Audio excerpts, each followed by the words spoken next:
Você sabe que a Julietana é minha ex-companheira, né? São casados há 15 anos. É?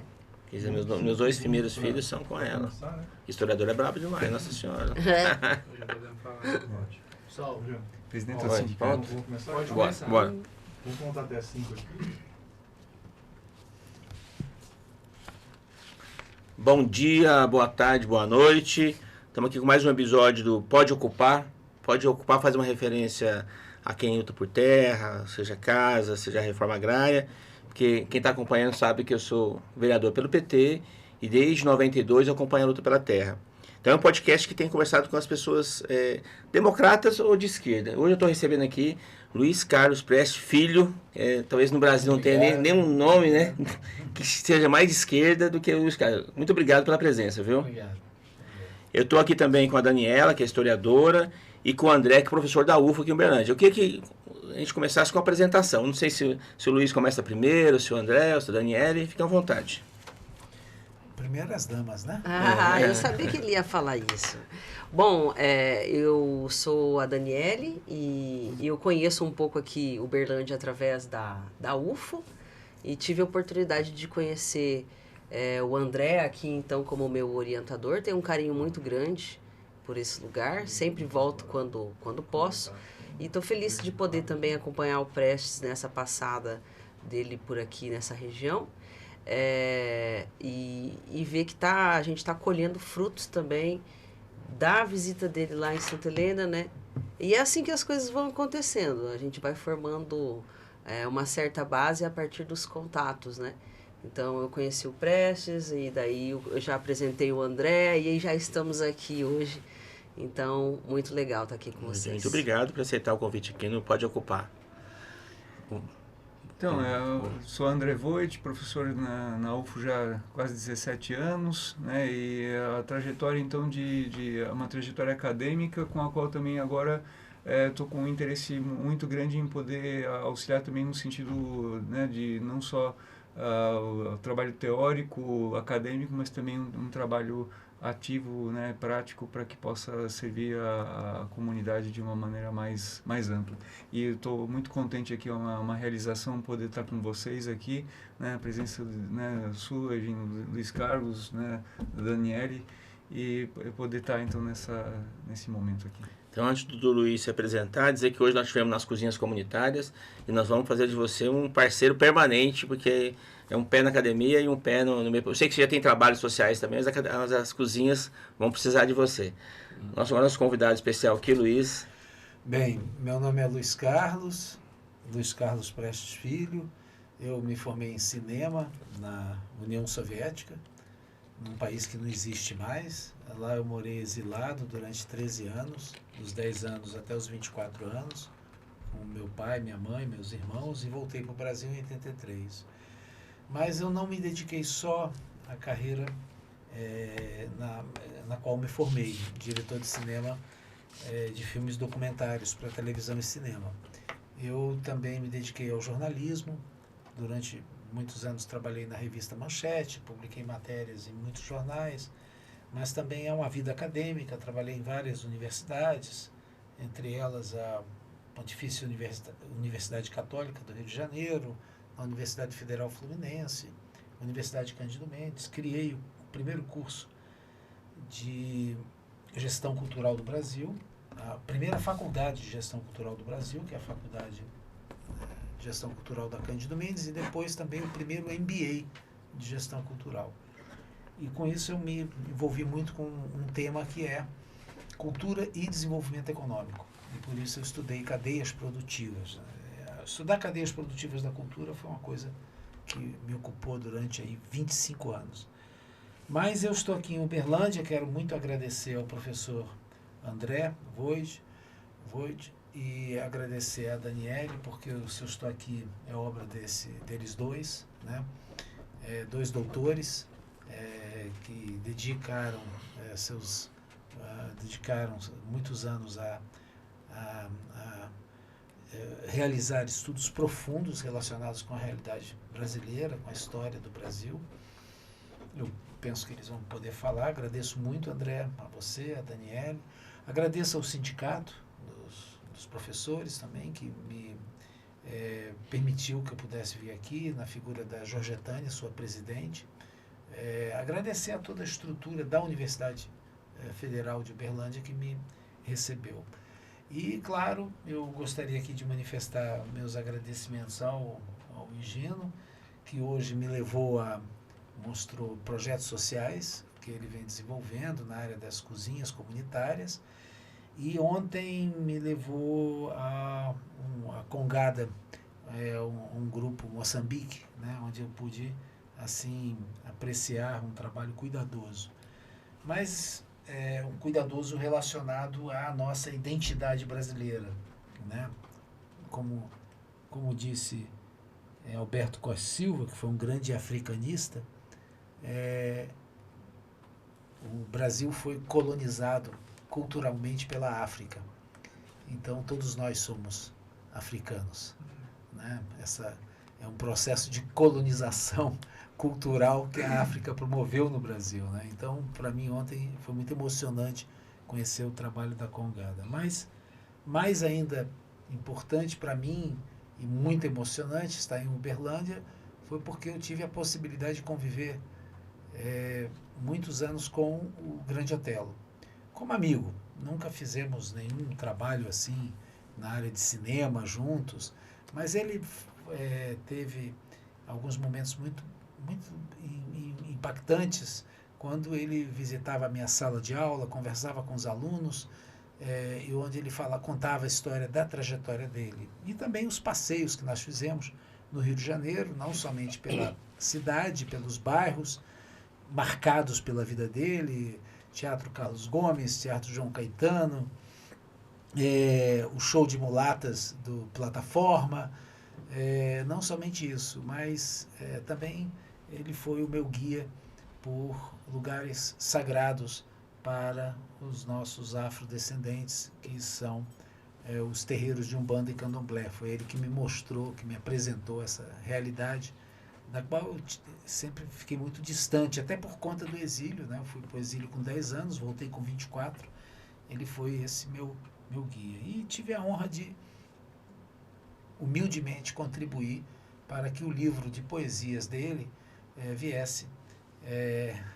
fosse publicado, né? Então, Grande Otelo é um filho de Uberlândia, é uma figura que tem uma presença, né?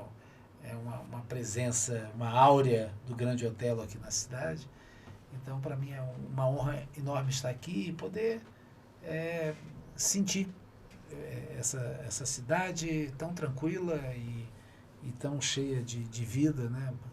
Outra vez, muito obrigado aí, Higínio, muito obrigado, André, Daniele, todos envolvidos aí com a minha visita. Com certeza eu não consigo citar o nome de todos que me abraçaram nesses alguns dias que eu já estou aqui, né?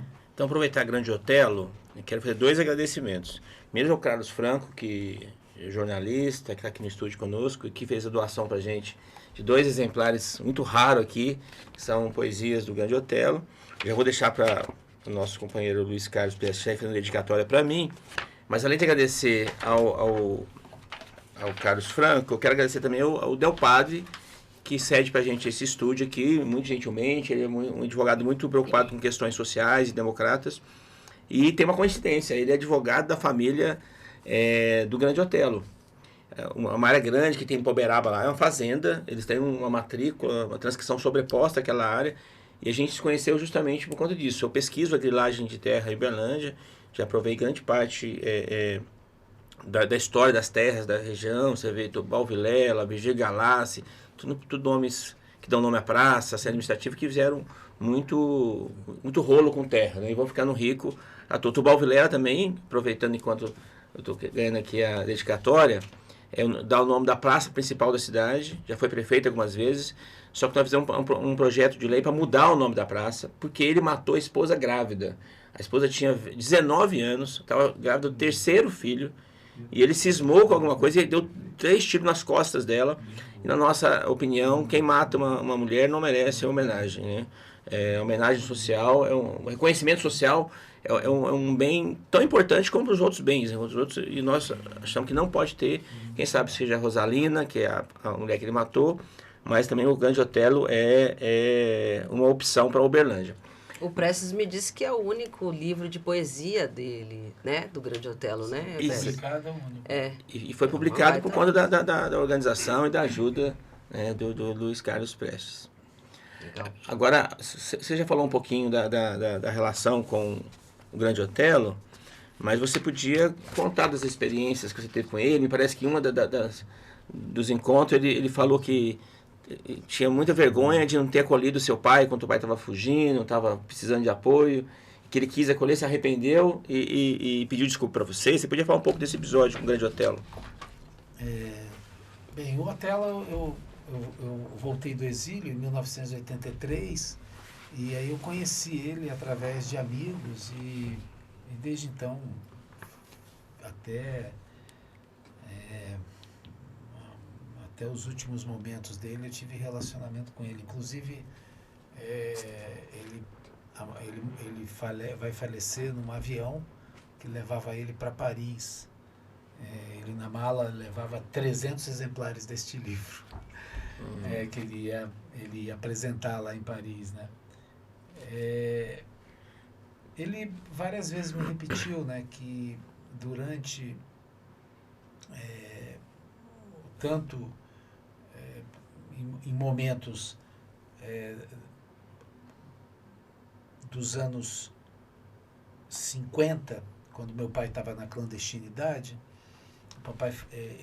meu pai foi eleito senador em 1945, mas em 47 cassaram o mandato do meu pai. Cassaram não por razões de corrupção, cassaram por questões ideológicas, políticas, né, que fique bem claro. E meu pai foi para a clandestinidade e ficou clandestino até 1959. E nesse período, o Grande Otelo disse que, num determinado momento, representantes do partido fizeram contato com ele e disseram que seria importante meu pai ser abrigado na casa dele durante um período, alguns meses, porque ali ficaria insuspeito, que ele não... Ali, com certeza, a polícia não iria bater lá. E o Otelo ficou com receio e não aceitou. E ele, depois, já nos anos 90, ele disse que sentia muita vergonha de ter se acovardado naquele momento. Então, isso é uma memória assim, que eu guardo, mas o Otelo, ele respeitava muito a figura do papai e pode ser que grande parte da confiança que ele tinha em mim vinha desse respeito que ele tinha, né? Mas, assim, como eu disse aqui anteriormente, eu presenteei para ele um livro com igrejas, catedrais russas, né? Todos sabem que as catedrais russas são enormes, ornadas com ouro, com prata, são catedrais suntuosas, né? E aí ele brincou comigo e disse, agora eu vou levar você nas nossas catedrais, né? E aí foi uma semana de passeios pelos terreiros de Umbanda e Candomblé que tinha no Rio de Janeiro, Niterói, São Gonçalo, né? E ele tinha muito orgulho de dizer que era filho da África, né? Nesse livro de poesias do Grande Otelo estão os únicos registros efetivos dele relacionados com a religião, as matrizes, né, religiosas africanas do Brasil.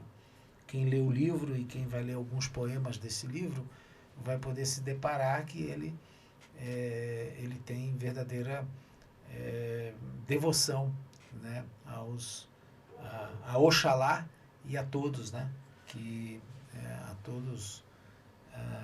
todos os orixás. E para mim é uma honra muito grande eu poder ter feito isso. E quem diria que, por exemplo, esse livro, você vê aqui a data da publicação, né? 1993, né? Quem diria que de 93 para cá, né? Isso é quase o que 30 anos e tanto, né?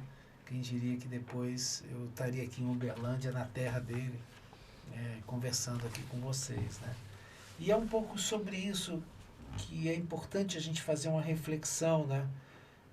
Muitas vezes a gente quer se especializar em algo, né? A gente quer trabalhar somente com um tema, trabalhar e vejam só, quem diria que eu, no meio das minhas atividades em diferentes campos, né? Eu trabalho com várias... de repente eu estaria aqui em Uberlândia falando sobre o Grande Otelo, sobre um livro que eu me debrucei. E até porque esse livro foi muito curioso fazer. Eu frequentava a casa dele, ele estava morando na rua Siqueira Campos, lá no bairro de Copacabana. E aí eu ia na casa dele e os papéis, tudo jogado para tudo que é canto, anotações e tal. E eu recolhi isso tudo, coloquei numa pasta, organizei e mostrei para ele.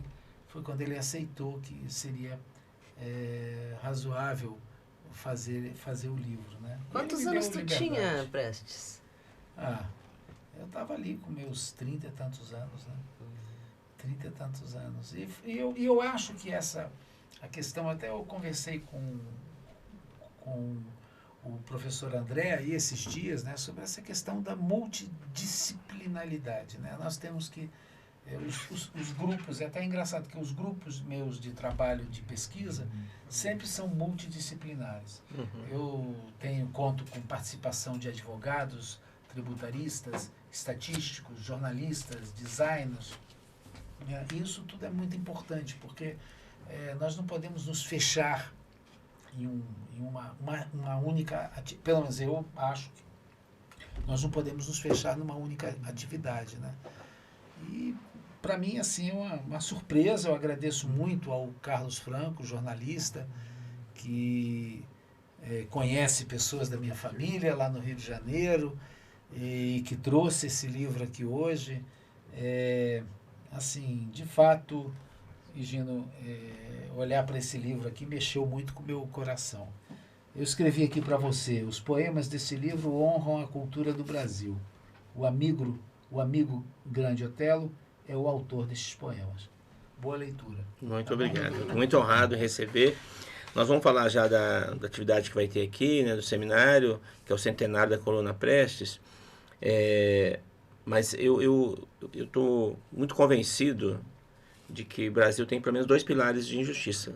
Estou um pouco com medo de falar de 2 doutores, mas para mim a escravidão e o latifúndio são problemas, deve ter outros, mas isso está muito na raiz dos problemas sociais. Eu fiquei durante 30 anos quase que numa tecla só, sem terra, sem teto, só luta pela terra. Quando eu ocupei uma cadeira de vereador, eu encontrei as culturas que me fizeram me reconhecer como brasileiro. Capoeira, congado e as religiões de matriz africana. Nós fizemos aqui um bate-papo aqui com 3 mestres de capoeira, uma mestre e 2 mestres. Foi extraordinário. Assim, como eles tocam os instrumentos, que eles se reúnem, que eles se identificam. Eu quero fazer também com os pais de santo, com as mães de santo e com o pessoal do congado. Eu achei muito bom levar você para lá. Encontro, você imagina, de Luiz Carlos Prestes, o que você carrega de história, né, com o povo brasileiro, né, que até hoje sofre muito. Na festa de Congado, aí eu já vou perguntar para vocês, vão falar sobre o centenário, nem água, eles passam sede, eles fazem festa, e termina a festa, todo mundo acha bonito, eles vão embora com sede para casa, eles vão a pé. Então, assim, nós precisamos, além de água, o que mais falta para os congadeiros? Porque não é possível, eles dizem que os ancestrais falam com eles, que eles têm inspirações, que eles vão só alegar os brancos, né? Eles precisam também aproveitar a cultura para poder fazer lutas. Você podia falar, não sei se a Daniela começa ou o André, por que vai ter agora o centenário, a comemoração do centenário do Carlos Prestes? Porque o Prestes, ele é muito bom de fazer amigos, viu? Ele tem uma habilidade, né? Já começa por aí. Peço desculpas aqui que eu estava mexendo no celular, porque eu depois quero falar uma coisa que vai casar com a questão da capoeira, tá? Aí, tá bom. O Prestes, ele tem uma habilidade que, na minha opinião, não é qualquer um que tem, não. Ele conversa com todo mundo mesmo. Ele consegue conversar, dialogar, trocar ideias e sempre pensando também adiante, né? E construindo coisas. Às vezes é um encontro com o Prestes que acaba virando vários outros encontros depois, né? E eu acho que o centenário da Coluna Prestes por si só já se explica, né? 100 anos de uma caminhada de 25 mil quilômetros a pé, né? E eu fiquei muito curiosa, eu lembro na época que eu já pensei em apresentar o Prestes aqui para o André, na UFO, de como que teria sido a passagem da Coluna Prestes por essa região, né? Então, a conversa com o André se iniciou meio que por aí, né, André? Como é que foi a passagem da coluna por aqui? Será que o Prestes gostaria de conversar sobre isso e conhecer outras pessoas?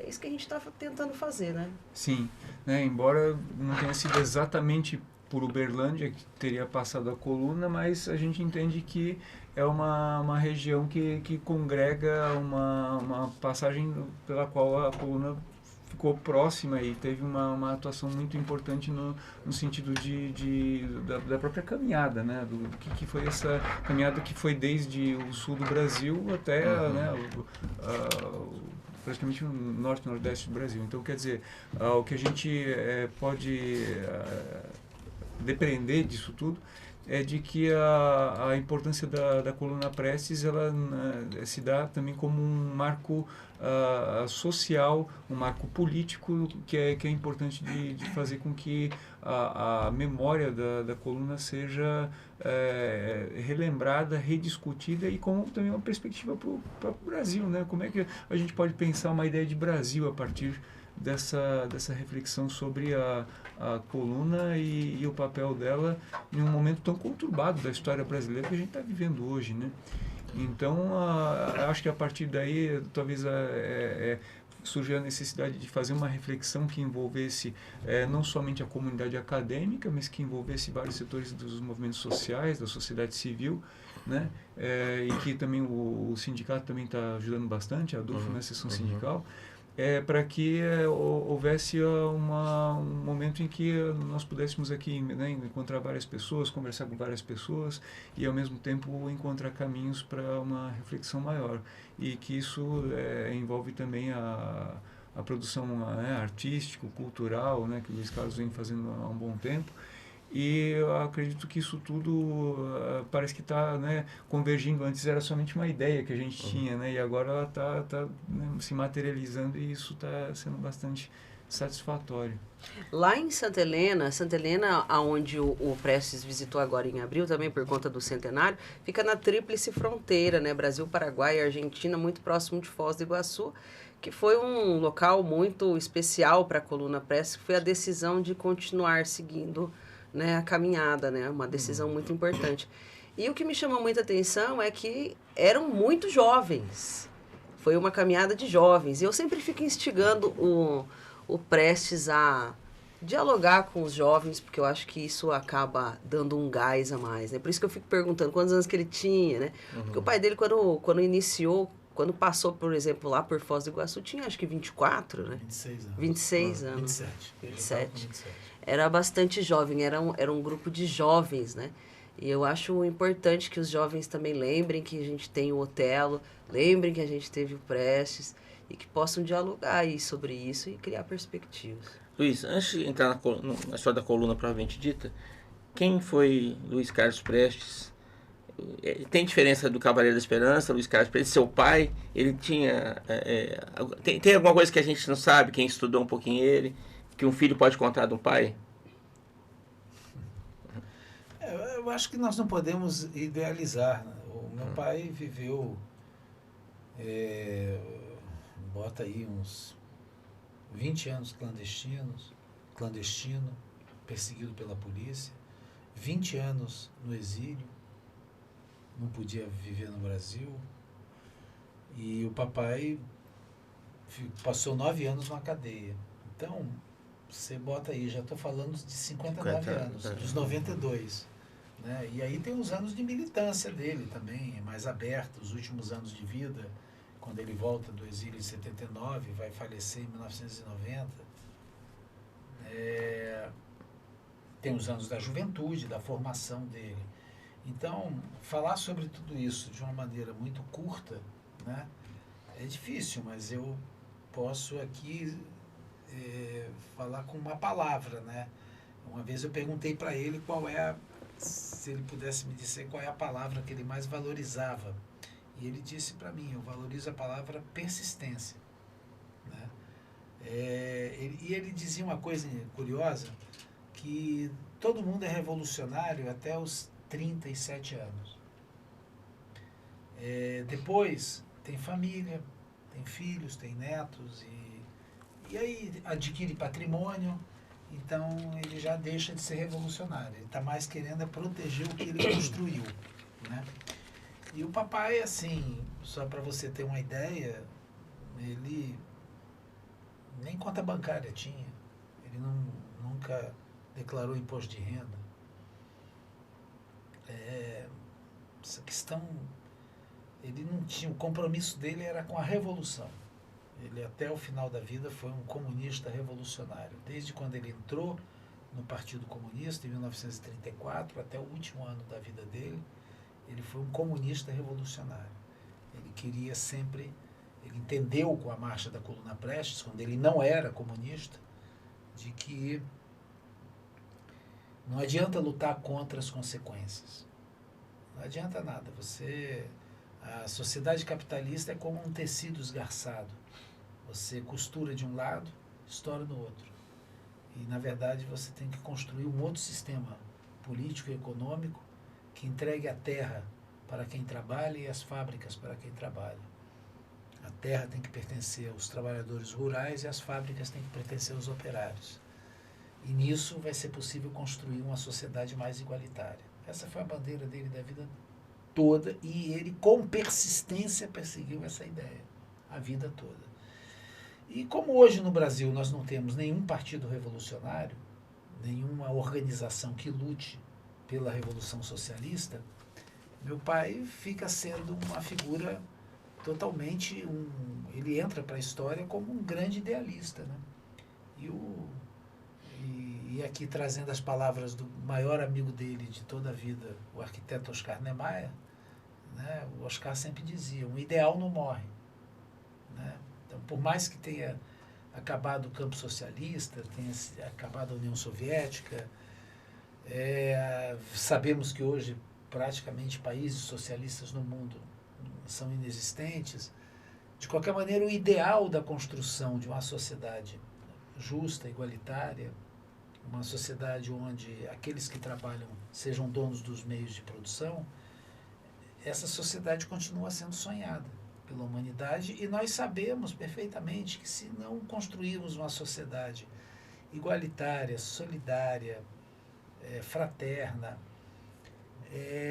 o planeta Terra vai acabar, porque por mais que nós tenhamos conhecimento dos limites, dos recursos naturais que hoje tem no planeta e tentamos amenizar de várias maneiras, o capitalismo ele é insaciável, né? A sociedade de consumo é insaciável. Então, eu acho que a palavra persistência define a personalidade do meu pai.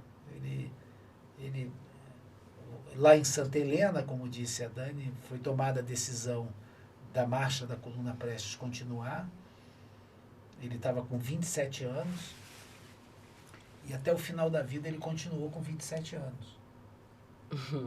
Ele sempre continuou jovem, porque ele persistia na ideia dele, né? Então eu acho que isso é importante, né?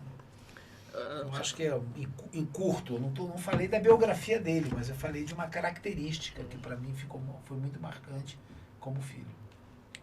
Ele com certeza era extremamente nacionalista, amava o Brasil, essas são características que todo mundo conhece, né? Ah, com certeza. E eu separei aqui para você uma frase, porque você falou sobre a visita ontem lá no Colgado e também a capoeira e tal, né? E achei interessante quando você falou dessa importância, né, do sentimento nacional nosso, né? Aí tem um samba que eu fiz, que é assim: não tem mais samba o nosso futebol, nem capoeira, nem birimbau. perdeu a ginga do folião que improvisa todo ano uma nova fantasia para o carnaval. Não tem mais raça o nosso futebol, ele se vendeu, é europeu. Não é mais arte, é grana viva. Pois é, nessa o Brasil se... Bem, eu não vou aqui atrapalhar o programa, né?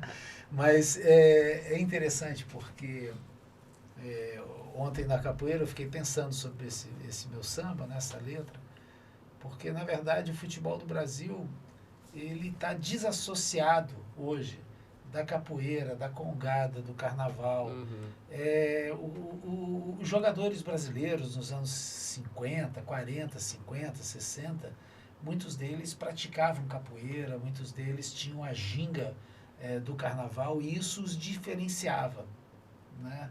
E hoje não, hoje nós queremos que o jogador brasileiro seja igual aos jogadores do Real Madrid e por isso mesmo o Brasil vem apresentando sucessivas derrotas e a seleção. E agora nós precisamos de um técnico estrangeiro, né, para a seleção do Brasil. Então, esse trabalho que você faz aqui com o Congado, vamos dizer assim, esse trabalho é um trabalho de resistência e de defesa da nossa identidade. Quem sabe essa matriz no futuro, através da capoeira, através do Congado, através desse trabalho cultural, podem surgir jogadores de futebol no futuro, por falar em interdisciplinaridade, né? Que vão ter na matriz dele, nos pés dele, vão ter aquele gingado e aquela beleza, né? Que ontem eu assisti com seu apoio. Muito bem. Lembrando que a seleção feminina tá indo bem, viu? Bem, eu, assim, sobre a questão da mulher no Brasil, eu não posso falar muito, porque, na verdade, elas só avançam, elas só ocupam mais espaços. As mulheres brasileiras têm demonstrado uma capacidade de trazer elementos novos, verdadeiros para a sociedade brasileira, né, que é impressionante, né? E eu acho que as mulheres hoje, pertencem ao futuro do Brasil. Por isso que não pode ocupar, a mulher pode ocupar. Daniela, você podia fazer para nós primeiro a relação entre o tenentismo e a Coluna Preste e falar por que a juventude chamou a atenção, o que esses caras conversaram assim, por que eles foram caminhar pelo Brasil 25 mil quilômetros? Assim, eu acho que eu sei muito pouco sobre isso, mas o pouco que eu sei já serve para entender que as estratégias, né, que foram traçadas, e ontem ainda eu conversava com o Prestes sobre isso, que às vezes a gente pensa que as estratégias militares são coisas muito diretas, né? E inclusive a passagem da coluna por aqui já foi realmente uma manobra para poder avançar.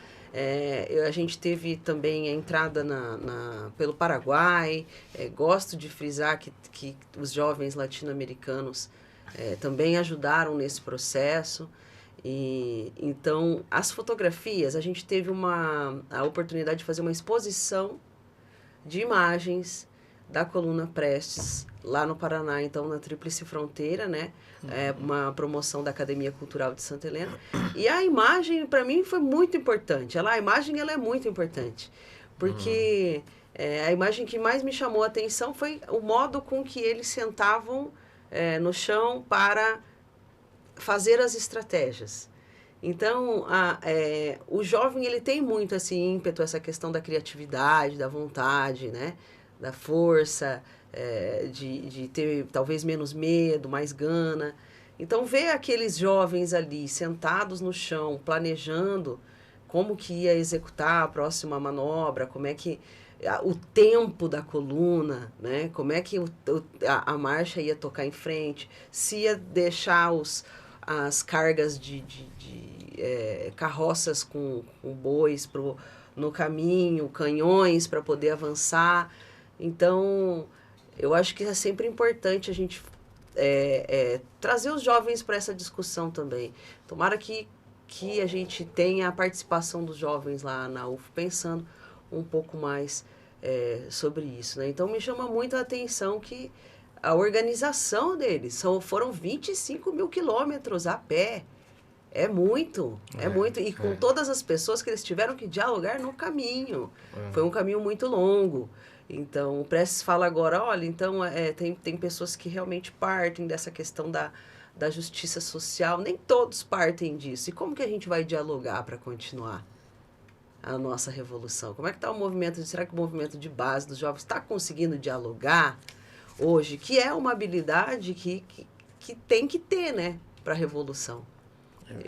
Muito mais do que respostas, eu tenho muito mais perguntas mesmo. Hoje a juventude, de modo geral, não está querendo nem assistir aula, não é toda a juventude está se engajando em projetos sociais. Tem muita gente em coletivos, mas não me parece que eles têm coragem de caminhar 25 mil quilômetros, né? Mas, André, me fala uma coisa.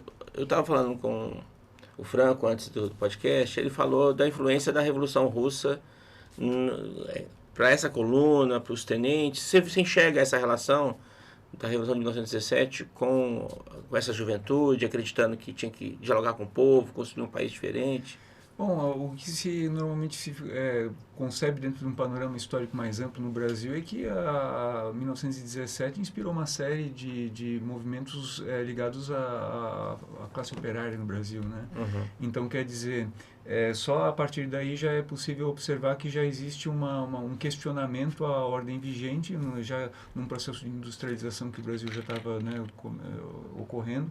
Então, acredito que sim, é possível fazer uma relação entre essa movimentação que vai começar, né, não somente, mas começar sobretudo impulsionado pelos movimentos de 1917, né, com a Revolução Russa, e que vão, de algum modo, fazer com que se tenha uma adesão maior a uma mentalidade, ou, por assim dizer, a uma ideologia comunista, e que, por sua vez, ela vai, vamos dizer assim, ter uma maior participação desses grupos para fazer com que haja um questionamento à ordem vigente, sobretudo no que diz respeito a não somente as injustiças feitas contra a classe trabalhadora, o proletariado, mas de um modo geral as estruturas de maior dominação de longo prazo, que são a escravização, né, no Brasil, e a grande propriedade de terras. Então, quer dizer, acredito que a coluna seja um símbolo importante e que hoje, né, é bastante atual, nesse sentido de haver um questionamento à ordem dominante, que na época era a República Velha no Brasil, que justamente era a manutenção, por outros meios, do sistema escravocrata e de grande propriedade, né? Então, talvez seja possível estabelecer. Antes de eu perguntar para o Luiz, essa reunião nessa cidade que você falou foi em que ano? Sim. Que ano que foi? Agora em abril também para o centenário da Coluna Prestes. Então foi em 1925. Agora, né? Não. A reunião dos jovens que decidiram Há com 100 Prestes. anos atrás. Sim, foi em 1925. A coluna Prestes passou por Santa Helena em abril de 1925. Estou fazendo essa pergunta para ver se tem uma relação também entre Getúlio Vargas, se o Getúlio chegou a discutir com essa juventude, ou se não há. Porque o Getúlio Vargas também, para tomar o poder, para botar fim à República Velha, não vou dizer se é revolução, se é golpe, foi parecido. Ele também saiu em marcha para o Rio de Janeiro e tomou o poder. Teve ali uma interação entre o seu pai e Getúlio Vargas nessa época?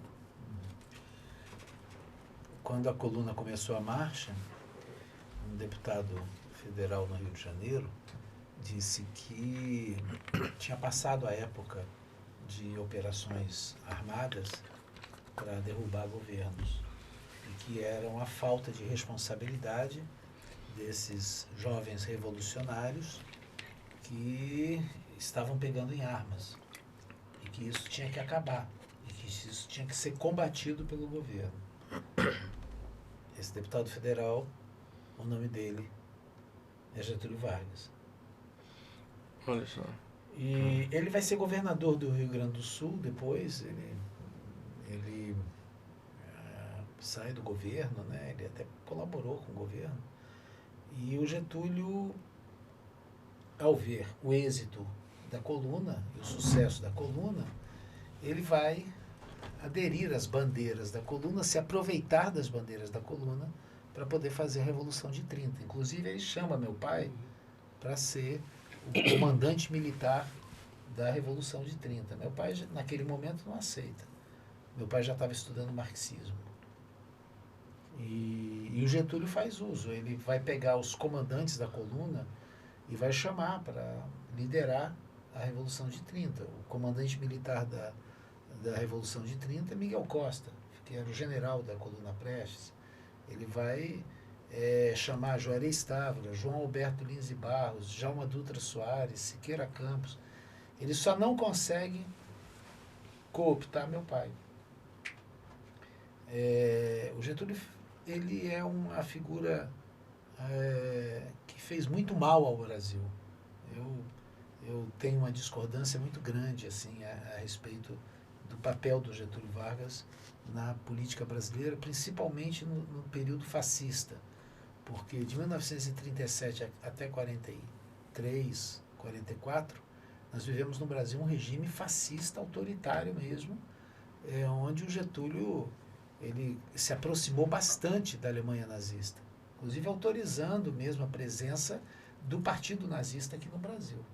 Pouca gente fala sobre isso e não gosta de falar porque tem o segundo Getúlio, o Getúlio que funda o Partido Trabalhista Brasileiro, o Getúlio que vai se suicidar, o Getúlio que nacionaliza a Petrobras, né? Mas nós temos que lembrar o Getúlio do Estado Novo, que assassinou milhares de brasileiros, que torturou milhares de brasileiros.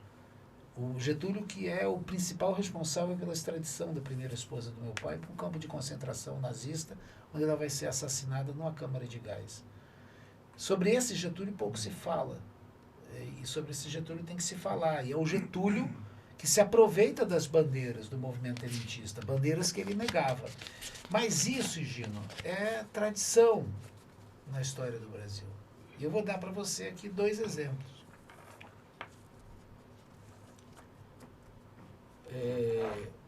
Primeiro exemplo. Quando nós homenageamos a independência do Brasil, eu penso que nós temos que homenagear Tiradentes, homenagear os movimentos libertários, a Revolução Pernambucana, esses movimentos, porque eles foram os principais motores da revolução que levou à independência do Brasil. Dom Pedro I, ele era o neto da rainha que mandou enforcar Tiradentes e degredou todos os inconfidentes. Dom Pedro I, ele faz uma coisa muito curiosa, ele ali se apropria das bandeiras da Inconfidência Mineira e promove a independência do Brasil.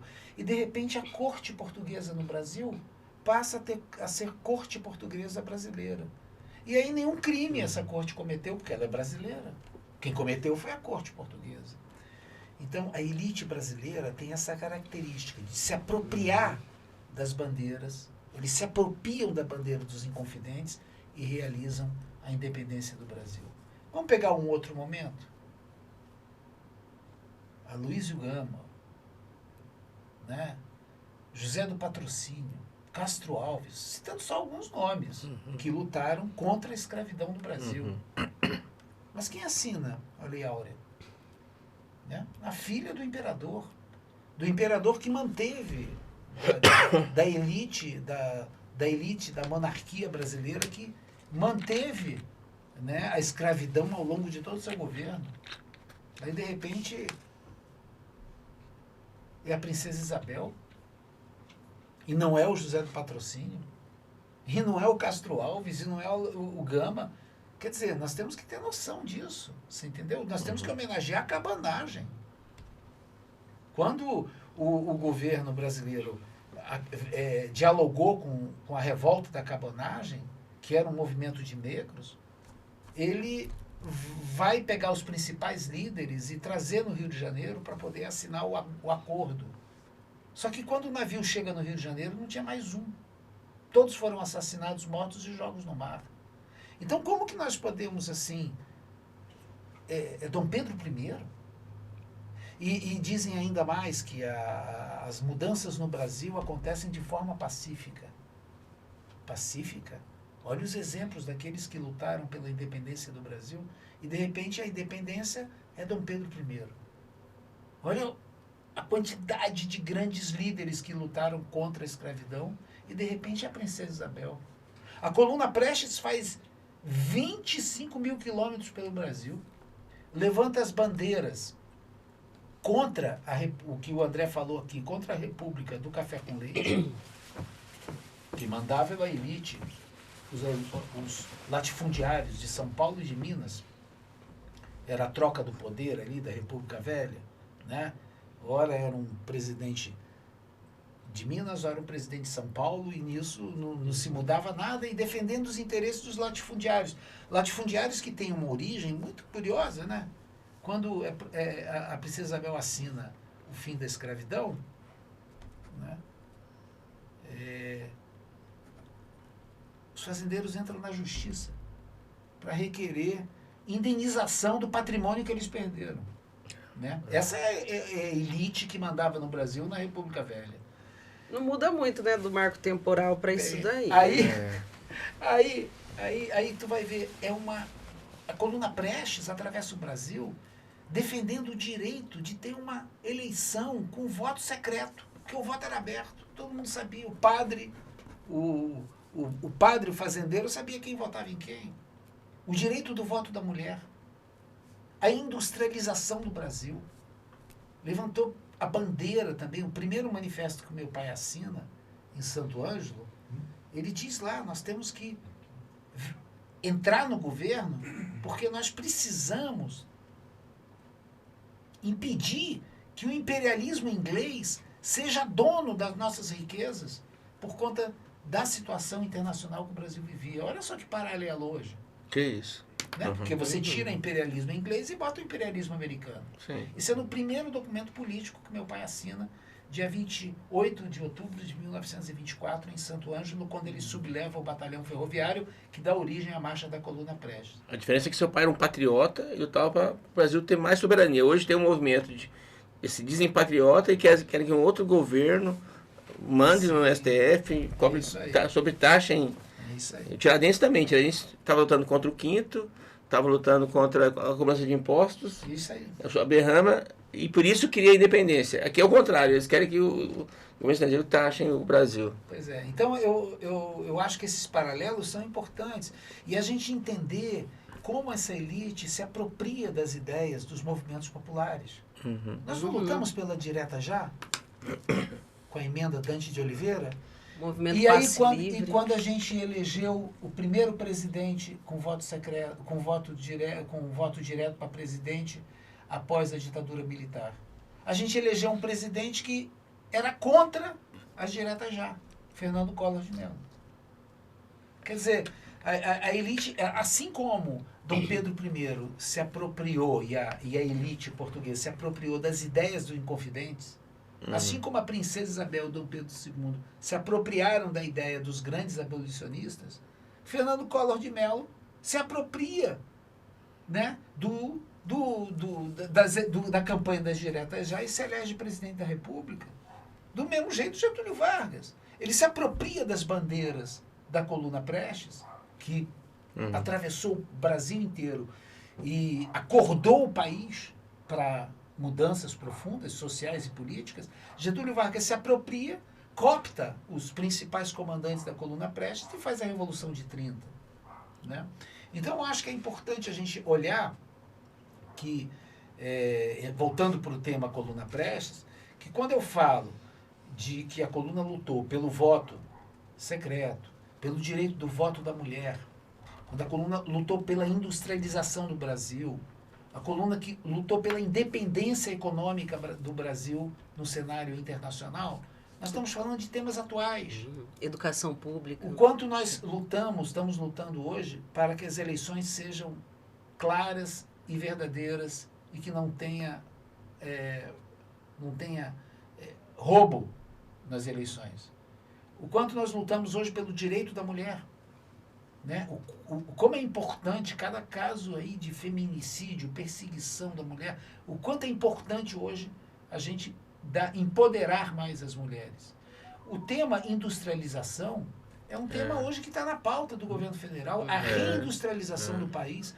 E eu espero que agora, com essas questões que são colocadas no cenário internacionais, com a questão do cenário internacional com as sanções feitas pelo Trump, que a gente acorde mais e mais e a bandeira da coluna Prestes de 100 anos atrás, né, seja identificada como uma bandeira importante. A reindustrialização do Brasil. Passaram-se 100 anos e o Brasil continua sendo um país agrário. Eu não estou aqui criticando o agrobusiness. Eu acho que o agrobusiness tem seu papel hoje na balança comercial brasileira, que é indiscutível. Nós temos... É muito importante. Assim como é importante a produção de petróleo, de gás do Brasil. Mas é importante a gente... Nós temos que começar a exportar produtos de valor agregado. E essa era uma das bandeiras da coluna Prestes. E a independência nossa do capital financeiro internacional. Então, eu penso que falar da coluna Prestes é falar de temas muito atuais, hoje no Brasil, e aquilo que a Daniele colocou logo no começo. Nós temos assim muita reclamação em relação à juventude brasileira. Não, a juventude brasileira é guerreira. E a coluna Prestes é uma demonstração de que quando a juventude acredita nos seus líderes, tem um ideal, ela é capaz de qualquer sacrifício. 1.500 jovens brasileiros cruzaram o Brasil, atravessaram os estados do Rio Grande do Sul, Santa Catarina, Paraná, Mato Grosso do Sul, Mato Grosso, Goiás, Distrito Federal, Tocantins, Maranhão, Piauí, Ceará, Rio Grande do Norte, Paraíba, Bahia, norte de Minas, depois voltaram de Minas através da Bahia, Piauí, Tocantins, Mato Grosso, até o final da marcha, quando eles exilaram para a Bolívia. Foram 2 anos e meio, quase 3 anos de luta, e derrotando 17 generais do Exército Brasileiro. Então, esses jovens não recebiam salário para fazer isso. Nenhum deles ocupava qualquer tipo de cargo de assessor parlamentar. Hoje nós vemos assim a militância política na rua, né, que está com bandeiras ou que está indo em qualquer comício, seja de direita ou de esquerda, nós podemos ali achar um montão de assessor parlamentar. O que é isso? Nós temos que trazer de volta o movimento sindical, o movimento das associações de moradores, movimentos populares, né? Nós temos que voltar a organizar o povo, né? E trabalhar em cima de um ideal, uma vontade de mudança do Brasil. E nesse sentido, a coluna Prestes é uma temeridade para as elites brasileiras, né? Então, por isso mesmo, nem em todos os lugares vamos conseguir homenagear a coluna, mas temos alguns espaços. Agradeço muito aqui a você, Gina, agradeço a todo o trabalho que nós fizemos em abril lá em Santa Helena, a Daniele, ao André aqui, porque nós temos que abrir as janelas, deixar o sol entrar, tirar a poeira e mostrar, né, que é importante renovar a política brasileira, é importante voltar aos ideais de construir um Brasil livre, soberano, independente, lutar pelo aquele Brasil pelo qual a coluna Prestes lutou, pelo qual a coluna Prestes sonhou. Luiz, você vai falando aí, uma coisa que passa pela cabeça é a importância dos podcasts. Eu mesmo estou assistindo muito podcast, porque acho que tem poucas oportunidades de você escutar e sentir prazer no que está escutando, né? Eu tenho sentido muito prazer nos seus relatos. Agora, devia ser extraordinário, não sei se seu pai bebia vinho ou bebia cachaça, devia ser muito bom conversar com seu pai e para contar as histórias. Às vezes você passa 2, 3 dias na praia, ou você faz uma caminhada, você já tem história para contar. Você imagina que é 2 anos e meio, com um monte de jovem, sonhador, com arma na mão, fazendo enfrentamento à bala. Deve ter muita história para contar. Eu queria que você falasse pelo menos da história do Lampião, porque o povo fala que o Lampião virou capitão Lampião para enfrentar seu pai. Parece que é isso. Se tem outra coisa que o seu pai te contou, que senão isso aqui eu tenho que contar. Deve ter coisas às vezes mais triviais que fizeram o seu pai mudar e fazer o Brasil fez. Antes de mais nada, eu quero aqui dizer que é uma honra estar em Minas Gerais, terras que a coluna Prestes atravessou, e foi em Minas Gerais que a coluna realizou uma das maiores manobras e uma das mais importantes manobras militares. Possivelmente essa manobra é uma manobra que eternizou o nome de Luiz Carlos Prestes como um grande estrategista. Eles vinham da Bahia, perseguidos por tropas inimigas, e eles aguardavam no norte de Minas receber armas que não chegaram. A ideia era marchar mesmo em direção ao Rio de Janeiro, mas sem as armas e a munição prometida, eles entenderam que seria muito difícil e eles tomaram a decisão que iriam marchar em direção ao estado de Goiás. Mas tiveram informações de que as tropas governamentais já estavam estacionadas nas duas margens do Rio São Francisco, aguardando a chegada deles. Então, na verdade, foi estruturado um cerco, porque vinham articulado, todas as tropas que perseguiam eles da Bahia estavam no encalço, né, atrás deles, e, por outro lado, na frente, para onde eles marchavam, estavam tudo ocupado. Inclusive, Montes Claros tinha recebido quase 20 mil soldados do Exército, estavam lá estacionados. E nesse momento, como escreve o escrivão Lourenço Moreira Lima, que foi o grande jornalista e quem escreveu o diário da coluna, advogado, como o Jorge Amado chamou ele de bacharel feroz, né? E aí ele descreve, ele diz, nós estávamos nas faldas de Grão-Mogol, né? Ali na região do Rio Jequitinhonha, Rio Pardo, né? E nesse momento meu pai reúne o Estado-Maior da coluna e diz, olha, nós não temos condições de atravessar o Rio São Francisco, porque nós não temos nem armamento, nem munição para enfrentar as tropas. Não temos condições de descer em direção a Montes Claros. Lá também está tudo bloqueado, todas as informações.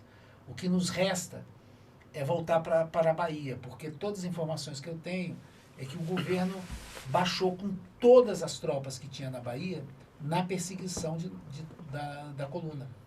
Então, nós vamos ter que voltar para a Bahia e vamos ter que fazer um anel, né? Então, o que é que ele fez?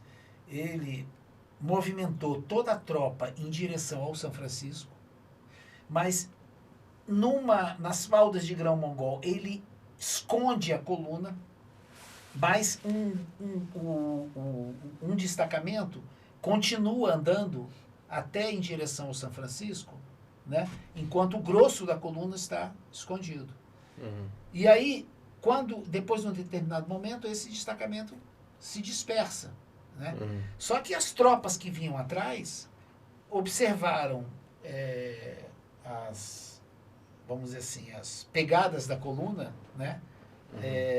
E seguiram adiante. Nesse momento, praticamente aconteceu o seguinte: as tropas estavam marchando, estavam sincronizados, só que em movimentos opostos. O inimigo caminhando em direção ao Rio São Francisco e a coluna prestes, né? Voltando. Ela tinha feito a volta e já estava voltando para a Bahia. Então, quando eles chegam no Rio São Francisco, eles encontram as tropas governamentais. Eles olham para o lado, embaixo estão os tropas governamentais. Ué, cadê a coluna? A coluna já estava a mais de 150 quilômetros entrando no estado da Bahia. Olha que legal. Né? Então, essa manobra se chama manobra laço húngaro, porque, na verdade, na plátina dos soldados na Hungria, se colocava um laço húngaro, né? Então, e faz exatamente esse movimento assim, né? Esse é o movimento do laço húngaro. E isso foi muito interessante, porque você vê, isso é 1926. Agora, em 1924, quando a marcha da coluna começou, a coluna estava cercada na cidade de São Luís Gonzaga, né? E eram seis colunas inimigas do Exército Brasileiro avançando sobre a coluna Prestes. E aí eles vão... Meu pai vai identificar que, na verdade, essas colunas inimigas estavam perseguindo. O objetivo deles era a perseguição, o objetivo geográfico, que é a mesma coisa que aconteceu com o laço húngaro. Eles estavam muito mais preocupados em espremer a coluna no Rio São Francisco. Eles estavam tão certos que a coluna iria ficar sem saída, iria ficar cercada, E a mesma coisa acontece em São Luís Gonzaga.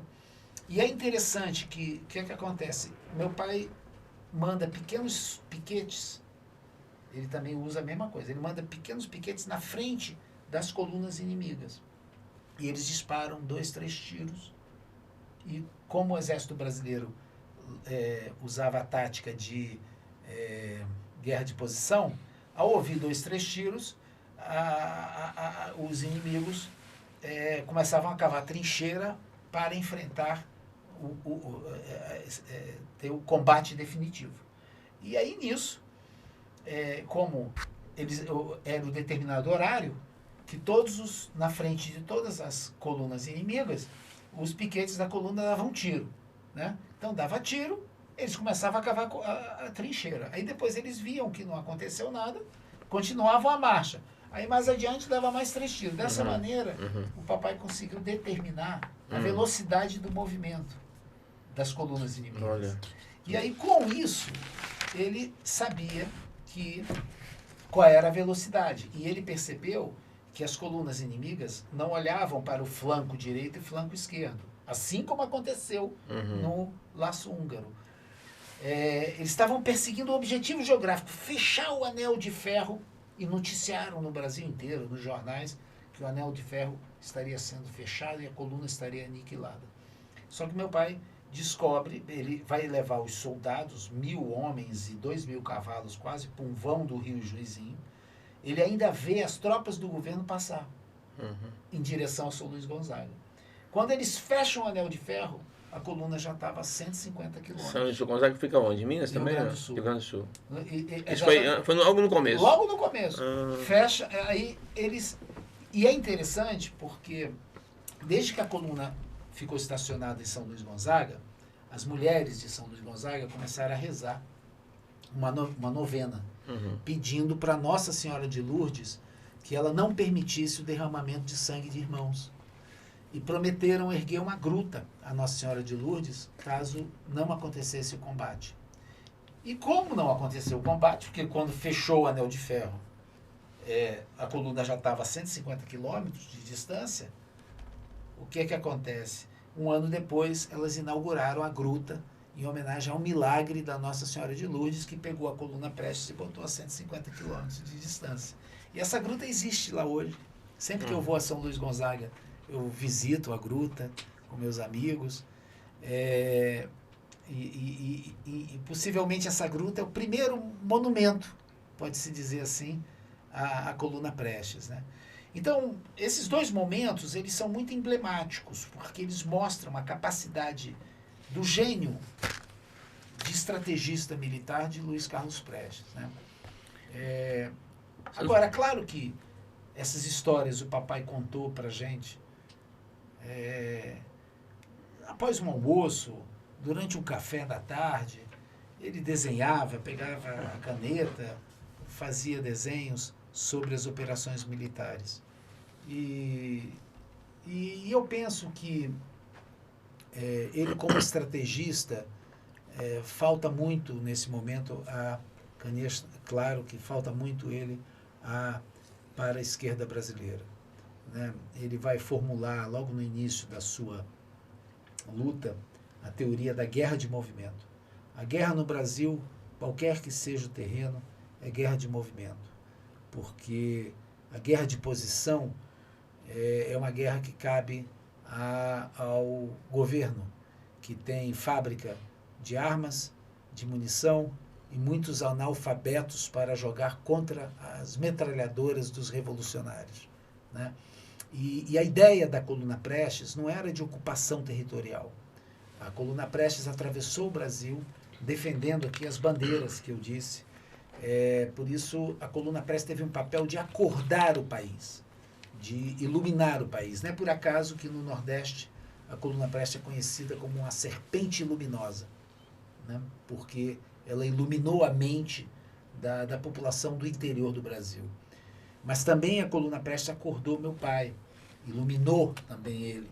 Por quê? Porque ele disse que, ao terminar a marcha, ele ficou com aquele pensamento: como que um país tão rico, com um povo tão trabalhador, né, tem miséria, tem fome, tem analfabetismo. E aí eu volto para o tema aqui que nós já conversamos, né? Não adianta combater as consequências. Nós temos que combater a causa. E a causa é o sistema. Não adianta mudar um homem no poder, tirar um presidente e botar outro. Não adianta tirar um governador e botar outro. Não adianta tirar um prefeito e botar outro. Isso tudo é paliativo. É o sistema que nós temos que mudar, né? E nesse sentido, ele seguiu pelo caminho após a coluna. Ele, durante a marcha da coluna Prestes, vocês viram aqui pelas bandeiras que a coluna defendia, que eram bandeiras liberais, né? E meu pai termina a marcha da coluna Prestes, que aconteceu entre 1924 e 1927. Ele vai começar a estudar marxismo em 28, 29, 30, e, na verdade, ele vai entrar para o Partido Comunista Brasileiro em 1934. Né? E assim, como comunista, vai atravessar a vida toda através de muitos momentos aqui que eu poderia enumerar, né? O levante antifascista de 1935, a prisão dele de 9 anos, a eleição dele para senador da República entre 45 e 47, a clandestinidade, depois uma vida semi-legal no final dos anos 50, começo dos anos 60, o golpe militar de 64, né, que coloca o papai de novo na clandestinidade, golpe militar que o primeiro ato institucional que caçava os direitos políticos e civis de brasileiros, né, o primeiro nome dessa lista era o nome de Luiz Carlos Prestes. Depois vinha o presidente da República, João Goulart. Depois vinha Leonel Brizola, Miguel Arraes, mas o primeiro nome era Luiz Carlos Prestes. E ao mesmo tempo, ele volta para o Brasil em 79 e aí ele vai já se afastar do Partido Comunista, entendendo que o Partido Comunista Brasileiro e o Partido Comunista do Brasil são partidos burgueses, não são partidos revolucionários, e por isso mesmo ele vai ser um homem sem partido político até o final da vida, mas continuando a luta como um comunista revolucionário. Ô Luiz, isso dá uma notícia para todo mundo, que é a prisão domiciliar de Bolsonaro. Acabou de sair, já estava já com o torneio eletrônico, então já podemos abrir um vinho mais tarde. Mas eu só quero fazer uma consulta. Eu quero só dizer assim que eu penso que nós não devemos comemorar. Eu acho que isso é uma tristeza quando um presidente da República, um ex-presidente da República é preso. Eu acho que nós estamos vivendo um momento de muita preocupação pelo cenário nacional, as sanções dos Estados Unidos, e penso que nós temos que encarar isso com muita serenidade, respeitar as decisões da justiça, né, da justiça brasileira, dar ao ex-presidente todo o direito de defesa a ele, mas nós temos que olhar com tristeza quando um vereador, um deputado, um senador, um governador, um prefeito, um ex-presidente, um presidente é preso, né? Demonstra a imaturidade, né, dos movimentos da política brasileira. Que vamos batalhar, né? Eu gosto muito de destacar, né, entre 1889, quando nós proclamamos a República no Brasil, até 1989, em 100 anos, nós nunca vivemos um ciclo de 30 anos de democracia como estamos vivendo agora. De 1889 até 1989, nós vivemos golpes e contragolpes. Nós nunca tivemos um ciclo, o único ciclo democrático que nós tivemos com todos os partidos legalizados foi de 1945 até 47. Em 100 anos. Então, nós temos que ser muito cautelosos. O povo brasileiro está aprendendo a votar. Esse aprendizado que nós não realizamos em 100 anos, nós estamos aí tentando realizar em 30 anos. O que é uma missão impossível. Então, nós temos que, com muito equilíbrio, observar o que está acontecendo e entender que o momento é um momento de botar o pé no chão, pensar nos nossos milhares de desempregados que vão surgir no Brasil por conta das sanções, mesmo que pequenas, do Trump, mas Não sei se você sabe que a Petrobras, né, deixou de fornecer petróleo para os Estados Unidos. Então nós temos que botar o pé no chão, pensar, articular e pensar como que nós vamos trabalhar pelo Brasil. Eu acho que a pauta nossa é uma pauta da responsabilidade do momento que nós estamos vivendo. Você desculpa cortar? Não, acho que assim, eu tinha que dar assim. De fato eu não gosto. Mas é uma notícia importante, é uma notícia reveladora, é uma notícia que nós temos que olhar com muita serenidade essa notícia. Sim, e com firmeza, porque a verdade, a ameaça do governo americano, de taxar ou não, se prendesse ia taxar. Então, hoje garantir uma decisão judicial e o Bolsonaro teve todos os direitos, né, do contraditório. Ele não está no porão, ele não sumiu, entendeu? Então eu penso que para garantir a democracia, eu tenho certeza que Luiz Carlos Prestes ele podia não beber um vinho, mas que ele achar justo, ele achar justo. Né? Ainda mais seu pai que foi preso, né? Sempre defendendo o Brasil. Mas eu estou querendo consultar, eu estou muito curioso para saber de mais coisas. Mas vamos tomar um vinho em homenagem aos 100 anos da Coluna Preta. Você falou que teria que sair 18h30. Estou preocupado com o horário. Nós precisamos terminar em mais 15 minutos ou nós temos uma tolerância de mais 20, 25? Podemos fazer. Para ir para UFO, acho que dá tranquilo para pegar um Uber daqui, enfim. Tá, porque eu acho que a gente ainda podia terminar, porque você trouxe violão, trouxe um triângulo. Se a gente conseguisse, nos últimos 5 minutos, tocar uma viola, seria bacana. Mas eu queria, assim, vai parecer mentira, mas eu vou falar, né? Eu estive em Rio Pardo, de Minas, quando eu fui delegado federal do MDA, no primeiro governo Lula, eu discuti agricultura familiar, eu tive lá nessa cidade, alguém falou assim, ó, tem esse riozinho aqui, ou não sei o quê, a Coluna Prestes passou por aqui. Na época eu não entendi de que era, mas eu preciso da testemunha aqui, quer dizer, virou lenda, as pessoas falam, né, disso. Agora, eu queria que você falasse um pouco do Lampião. Não sei se você não falou porque não pode falar, não quis falar, mas eu imagino, se eu fosse jovem, estivesse indo por Nordeste, nós tem uns caras lá que botam pra ferrar nos fazendeiros, né, certamente tinha entre bandido e herói. Você imagina se você consegue convencer o Lampião de que ali era a revolução. Teve essa expectativa ou não teve? E tudo isso é mentira, não teve encontro, não trocaram bala. Porque eu imagino, se o Luiz Carlos Prestes, eu não sei como é que ele virou general, podia contar isso depois, né? Se ele conseguir enfrentar o exército brasileiro, ele podia ter os problemas às avessas com o grupo do Lampião. Porque o Lampião não era previsível, né? Era guerrilha, era diferente, conhecia o território. Como é que teve essa conversa? Seu pai falou sobre isso ou nunca falou nada? Não, esse é um fato, tem muitos livros escritos sobre esse tema. Eu, em 1995, percorri todos os caminhos da Coluna Prestes. De mochila nas costas, pegando carona. E claro que eu tive na região onde o Lampião operou. Inclusive em Juazeiro do Norte, visitei, eu estava lá na época da Romaria do Padre Cícero. Eu recentemente até fiz uma publicação onde eu falo sobre bandidos e heróis, né?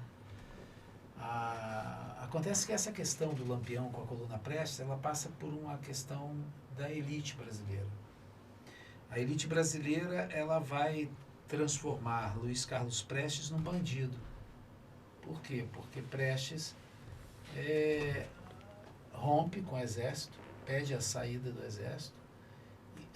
Ele pediu muito antes de fazer o levante do batalhão ferroviário.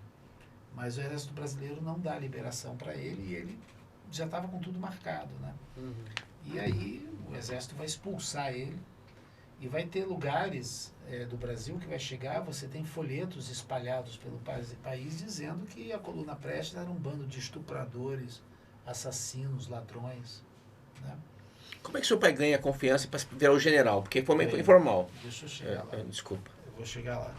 E aí, mas aí quando acontece, a Coluna Prestes ganha vulto, e a coluna está exilada na Bolívia, e o Getúlio Vargas precisava dos comandantes da coluna para fazer a Revolução de 30, Luiz Carlos Prestes se transforma no Cavaleiro da Esperança. E com a Revolução de 30 ele é anistiado. Mas quando meu pai lidera, como comunista já, o levante antifascista de 1935, ele de novo passa a ser bandido. Então a elite brasileira, ela transforma herói em bandido, bandido em herói. E a mesma coisa com o Lampião. Lampião era considerado um bandido no Nordeste. Só que, para humilhar a coluna Prestes, o que é que o presidente da República, Arthur Bernardes, faz junto com o apoio do Flório Bartolomeu?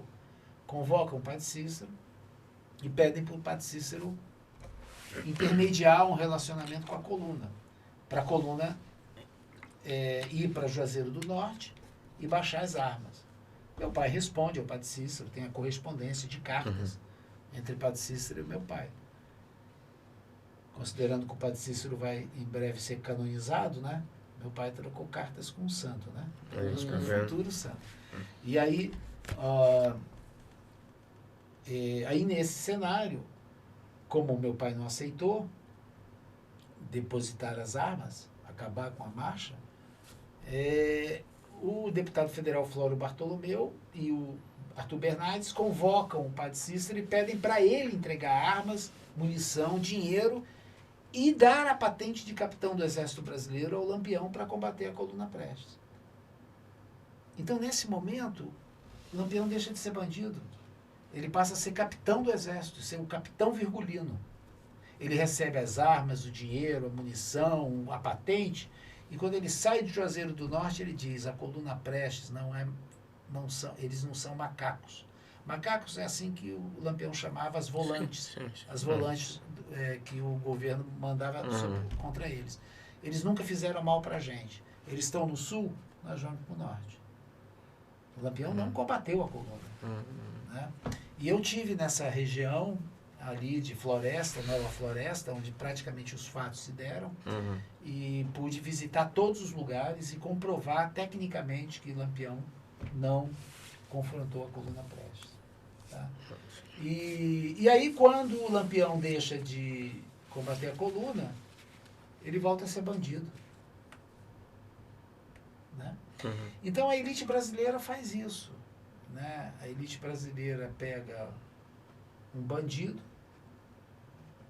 ligado ao exército, né? Esse bandido pode ser transformado em senador, né? Em deputado, em presidente da República, alguma coisa. Aí depois que eles usaram esse cidadão, aí eles transformam esse cara de novo em bandido. Então por isso que eu acho que a gente tem que observar os passos que estão sendo dados, porque ontem eu estava conversando com o André, né? Eu fiz alguns estudos sobre economia da cultura, então tem um livro que eu publiquei, onde eu tenho na capa a roda da fortuna, né? Então tem horas que a roda da fortuna você está aqui em cima, só que a roda gira, né? E você pode de repente estar embaixo, né? Então eu acho que é muito importante. Agora, nesse cenário, eu acho que eu quero dizer assim que, claro que meu pai e o Lampião nunca combateram um ou outro. E claro que são duas matrizes de rebeldia totalmente diferentes.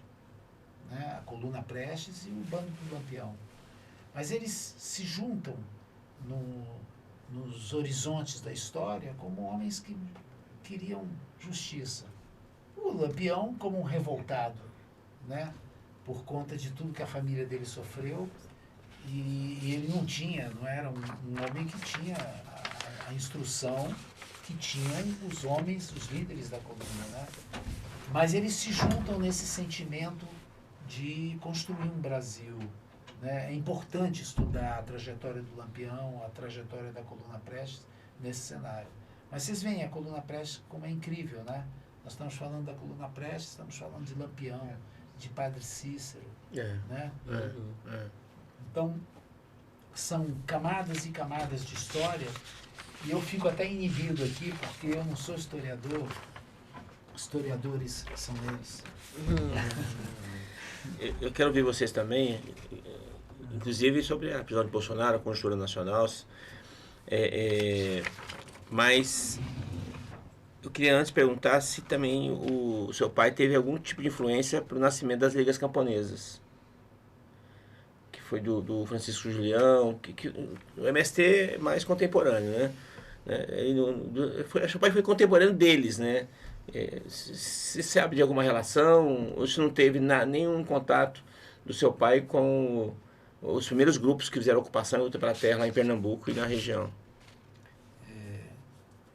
Como não ter relação, né? O Partido Comunista apoiou as ligas camponesas e um dos grandes líderes do Partido Comunista brasileiro foi Gregório Bezerra, amigo íntimo de Francisco Julião. O Gregório, preso em 64, foi amarrado pelo pescoço e os soldados, cada um seguravam a ponta e assim levavam ele. Chegou uma hora que ele não aguentava mais, ele foi arrastado. Quando ele entrou no quartel do Exército, fizeram ele pisar em ácido de bateria.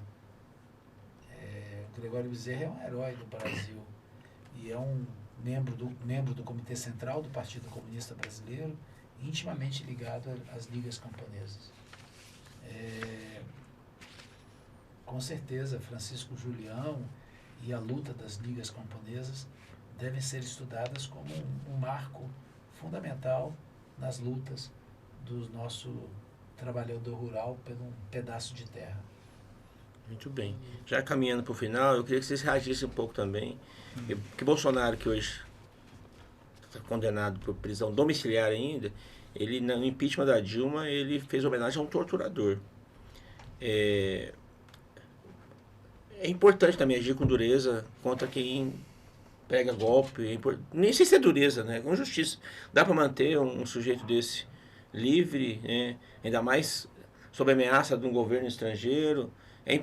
Vocês acham que é importante manter as decisões, mantê-lo preso, enfrentar, inclusive as resistências internas que vão ter?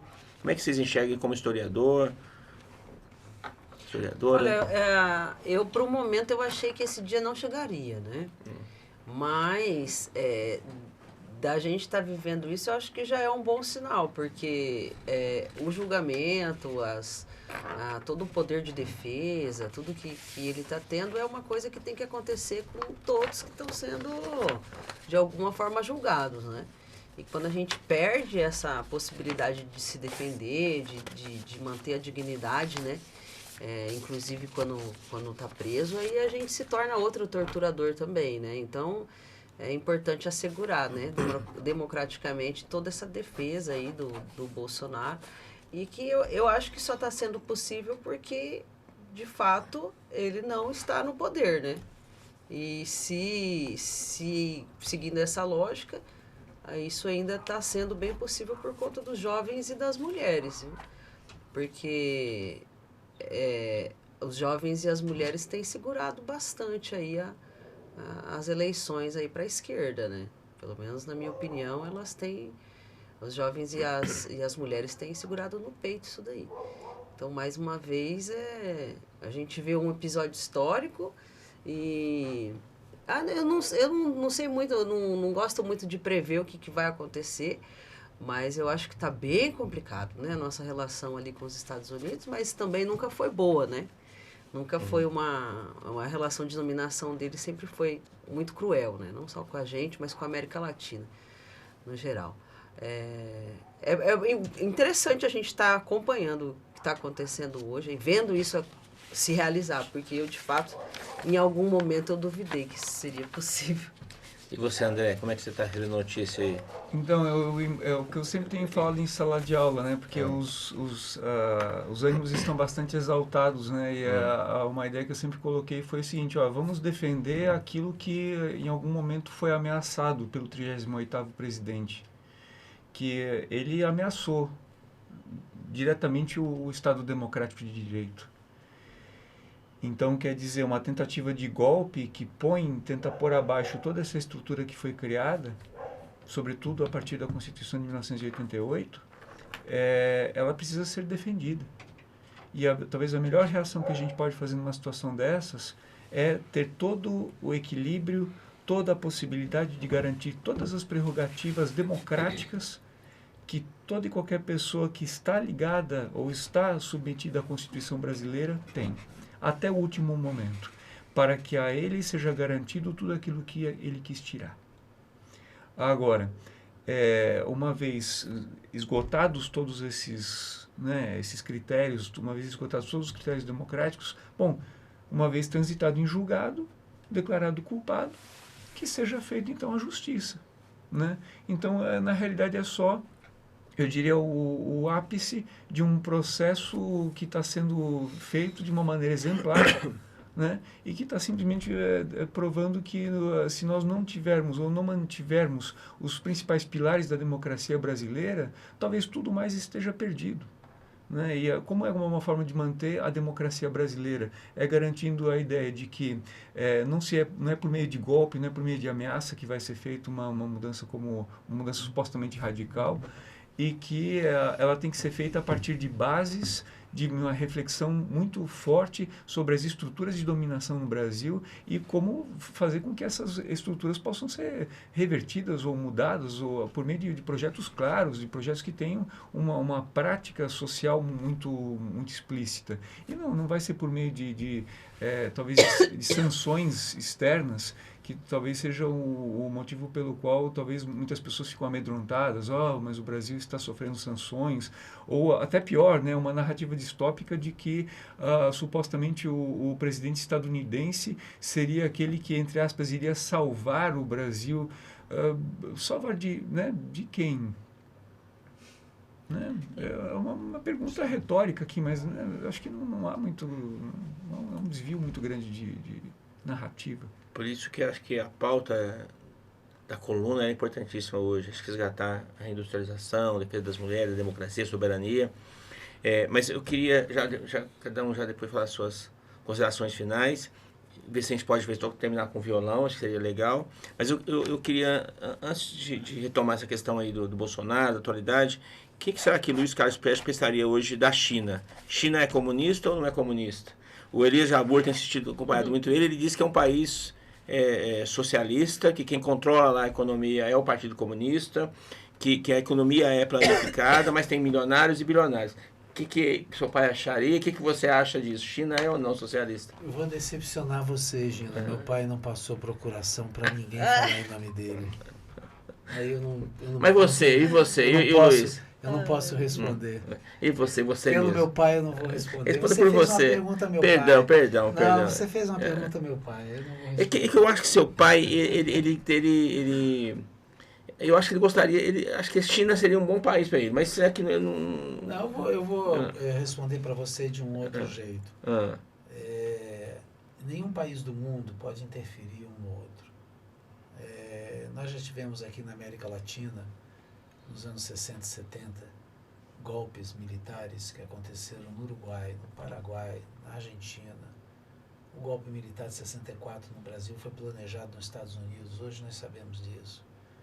As operações nefastas dos Estados Unidos no Panamá, na Guatemala, as operações dos Estados Unidos sufocando a Revolução Cubana, a tentativa de invasão na Baía dos Porcos. Isso estou falando do quadro da América Latina. Mas se a gente pegar a presença dos Estados Unidos na África, na Ásia, a guerra dos Estados Unidos contra um país de um povo heróico como o Vietnã, né? A tentativa de sempre impor o seu poder, né? Pela força militar ou econômica. Esses tempos passaram, né? E penso que o encontro do presidente Lula com o presidente do Chile e outros presidentes que estavam agora recentemente em defesa da democracia, é um marco importante. Casa exatamente com o que o professor André colocou, sabe? Nós temos que, na América Latina e no Brasil principalmente, radicalizar na democracia. Nós temos que radicalizar. A democracia ela tem um valor que está acima das religiões e acima das ideologias. Né? Nós temos que radicalizar na democracia, pensar a democracia como esse valor universal. Né? Não existe democracia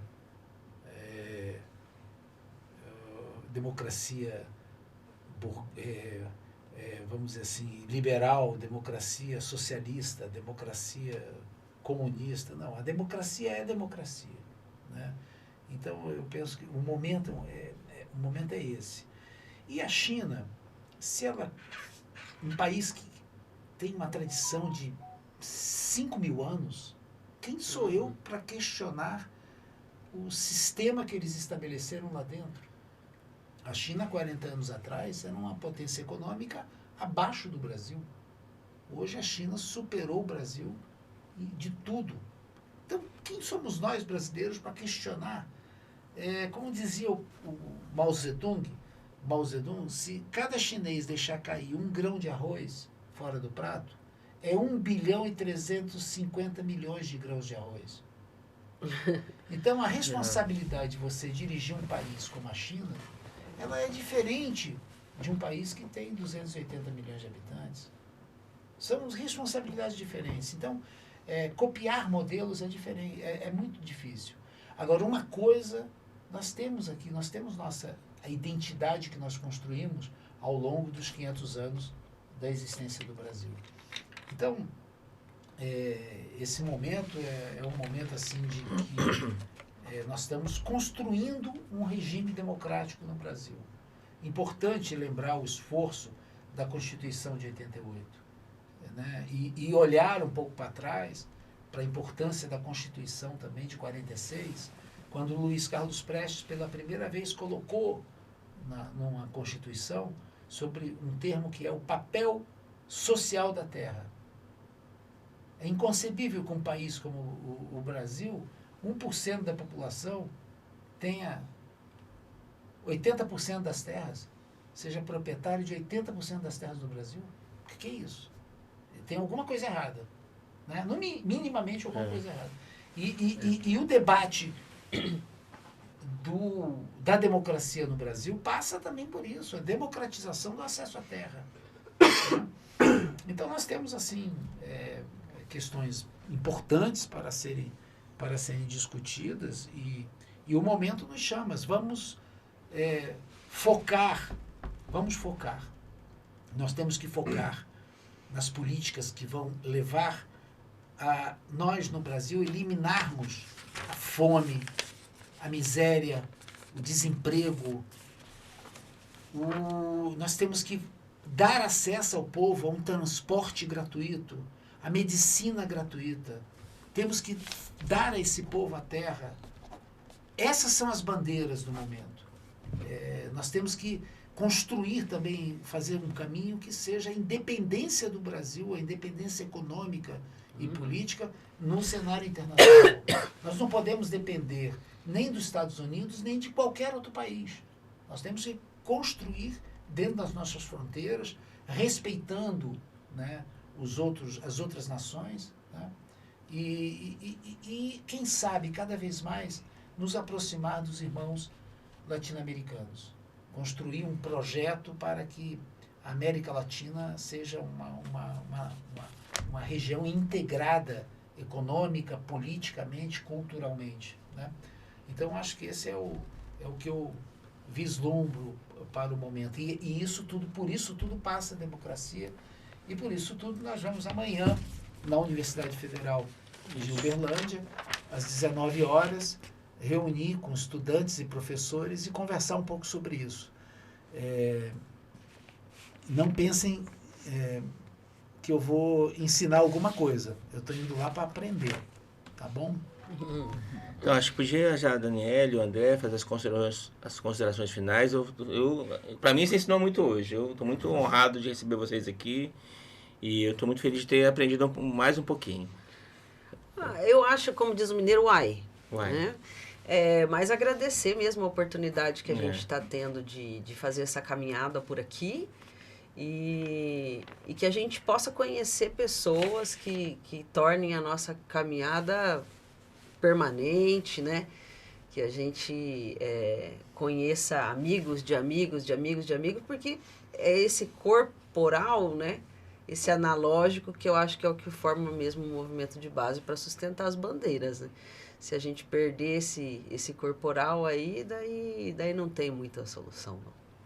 Muito É bem. isso. Obrigada. Eu que agradeço. E eu também entendo que o fato é engraçado que ela estava me lembrando agora que o Luiz Carlos tinha mandado uma notícia de jornal em que o pai dele tinha chegado em 1945 em Uberlândia. É verdade. 80, É verdade. praticamente 80 anos depois, É né? verdade. Pai Aham. e filho, Aham. né? Estão né, no mesmo lugar. É. E isso é emblemático justamente porque Uberlândia, como é pertence a uma região muito estratégica dentro do Brasil, né, a região central, e também o fato de que ela, a partir daqui, a gente pode fazer com que seja uma ponte de conscientização, né, do papel de vários movimentos, incluindo, né, aí no caso aqui, sobretudo, o papel da Coluna Prestes como um momento muito importante dentro da história brasileira em que se quis discutir o Brasil a partir de dentro, né?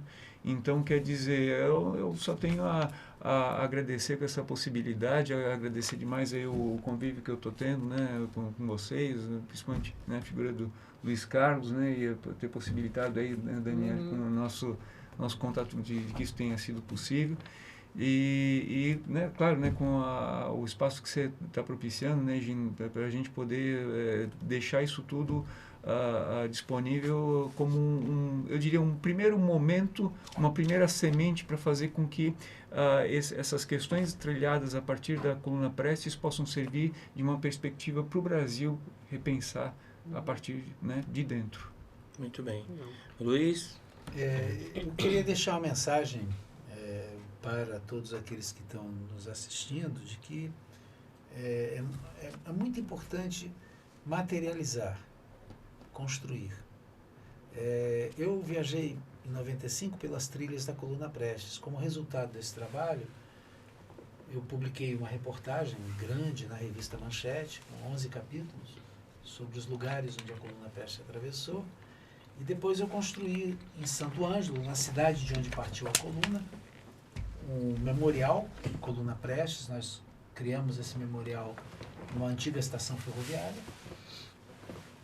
Inauguramos em 96. Ao lado do memorial, nós colocamos uma escultura do escultor Maurício Bentes, a Coluna Invicta, e na entrada da cidade, o arquiteto Oscar Niemeyer projetou um marco, um monumento Coluna Prestes, 17 metros de altura. Logo em seguida, construímos reproduzir esse marco, já não com 17 metros de altura, mas com 25 metros de altura, na cidade de Santa Helena, um local que se chama Ponte Queimada. É um local onde a Coluna Prestes queimou uma ponte para poder diminuir a velocidade do avanço das tropas inimigas. Construí esse mesmo monumento Coluna Prestes na cidade de Crateús, no Ceará, que é o ponto mais alto onde a Coluna Prestes passou. E depois consegui, com o projeto do arquiteto Oscar Niemeyer também, construir o memorial Coluna Prestes na cidade de Palmas, capital do Tocantins. A Coluna Prestes passou por essa região. A coluna ficou hospedada quase uma semana no mosteiro, no convento São José, dos dominicanos na época, em Porto Nacional. E depois, por terra e por embarcações do rio Tocantins, subiu em direção ao Maranhão. E esse memorial, ele é um memorial lindíssimo, projetado pelo Oscar. Tem uma escultura do meu pai também feita pelo Maurício Bentes, de 3 metros de altura, uma escultura linda.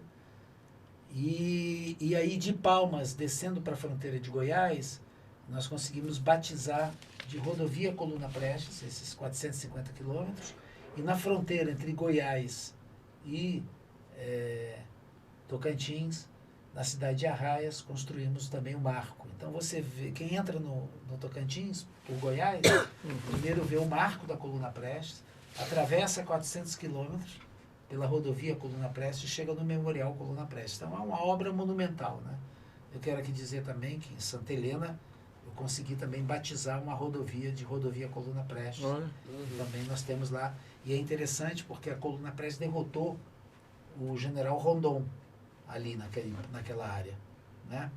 E a rodovia Coluna Prestes se encontra com a rodovia Cândido Rondon, né? Essa é a beleza da história, né? Então, o que é que eu quero dizer com isso? Eu quero dizer que nós temos que trabalhar para, de certa maneira, perpetuar a memória. E eu tive muita felicidade de poder trabalhar nesses projetos com o arquiteto Oscar Niemeyer. Os monumentos e os memoriais estão construídos. Isso é uma realidade. E penso que Minas Gerais poderia construir esse marco, esse monumento Coluna Prestes, ou na região ali de Rio Pardo, de Grão-Mogol, né? Apesar de ser uma região muito pobre e com muita dificuldade, mas esses monumentos construídos hoje no Rio Grande do Sul, no Paraná, no Tocantins e no Ceará, esses monumentos impulsionaram o turismo histórico, o turismo cultural. Virou até trilha, né? Lá em Santa Helena tem uma trilha de 48 quilômetros em homenagem à Coluna Prestes. Né? No Rio Grande do Sul também tem uma trilha de Santo Ângelo até a estação de Comandaí. Então, eu estou falando isso porque os 100 anos da Coluna Prestes, com distanciamento, nos permite criar trilhas turísticas, criar museus, fortalecer o turismo cultural, o turismo histórico. Mas também a Coluna Prestes atravessou todos esses estados aqui que eu já mencionei. Então, quem sabe não se pode fazer um evento gastronômico sobre 100 anos da Coluna Prestes, com praias de todos os estados por onde a Coluna Prestes passou. Comida baiana, comida maranhense, comida mineira, comida gaúcha. Mate. Né? Trazer o mate, né? Essa coisa. Então, eu penso, a Coluna Prestes ela deve ser enxergada como um patrimônio histórico, artístico, cultural e material que pode dar unidade. No Brasil, nós temos um movimento de trilhas. São várias entidades que trabalham para a constituição de trilhas turísticas no Brasil. E eles já buscaram de todas as maneiras ter uma trilha que unifique o Brasil.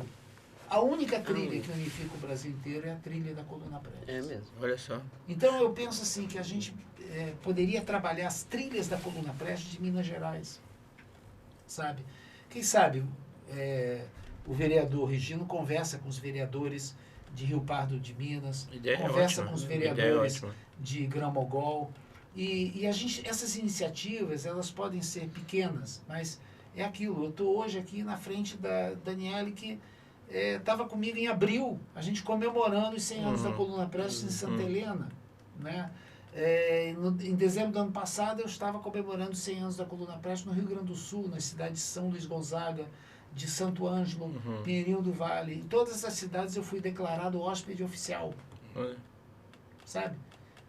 Em Santo Ângelo, o prefeito era da União Brasil. Em São Luís Gonzaga, do Republicanos. Você entendeu? Em Santa Helena, acho que PL. União Brasil. Então, a Coluna Prestes, ela é um marco histórico. O prefeito atual de Santo Ângelo, até ele chegou para mim e falou assim, olha só, ele tem os pensamentos dele. Ele disse assim, mas Luiz Carlos, olha só, o fato histórico é um fato histórico. E se esse fato histórico ajuda a gente a dinamizar o turismo, dinamizar as atividades econômicas, vamos trabalhar com ele. Então, eu penso que quando você me dá notícias, eu gostaria muito aqui de comemorar os 100 anos da Coluna Prestes, abrir um vinho em homenagem aos 100 anos da Coluna Prestes. Vamos fazer Vou isso tomar uma hoje, cachaça, amanhã. vou tomar uma cachaça em homenagem Depois do evento amanhã, vamos fazer isso. Esse evento, os 100 anos da Coluna Prestes, merece um brinde, merece a nossa alegria. Vamos combinar amanhã depois do... Porque nós estamos aí brindando a juventude do Brasil, juventude, a garra, a capacidade de luta do povo brasileiro. E eu acho que isso está acima de qualquer vingança. Né? Eu acho que viver de vingança não vale a pena. Eu acho que vale a pena a gente viver de alegria e olhar para o futuro.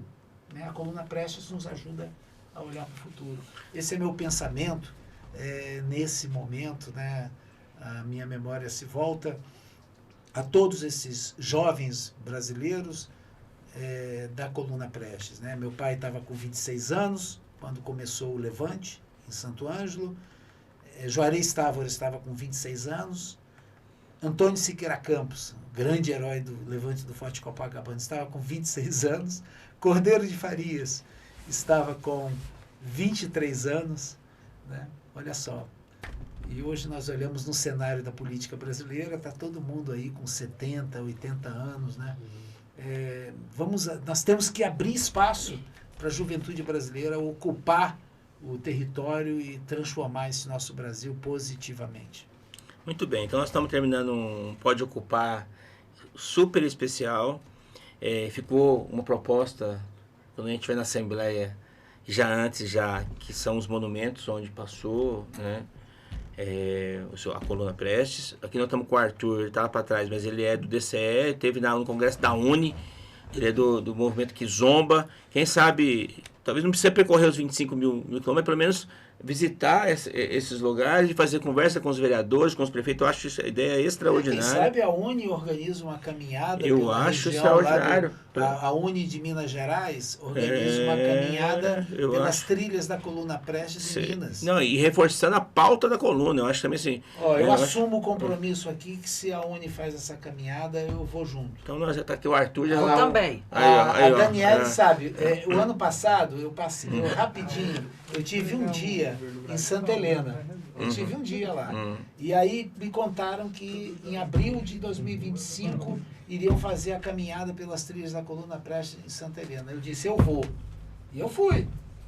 Né? E eu cheguei lá em Santa Helena e caminhamos e foi um evento bonito. Muito bonito. Então, a gente tem que tirar a UNE desse negócio de ficar dentro da bolha. E só a internet. Eu acho que eu acho que conversar com as Vamos pessoas. botar mochila nas costas, botar um tênis e a gente passar uns 2, 3 dias caminhando lá pelos lugares do Vale de Jequitinhonha. Fica o desafio e dizer que nós não vamos tocar violão agora porque está ficando tarde, mas nós vamos encontrar o pessoal do Congado, os capitães, as madrinhas dos ternos já toparam fazer esse bate-papo.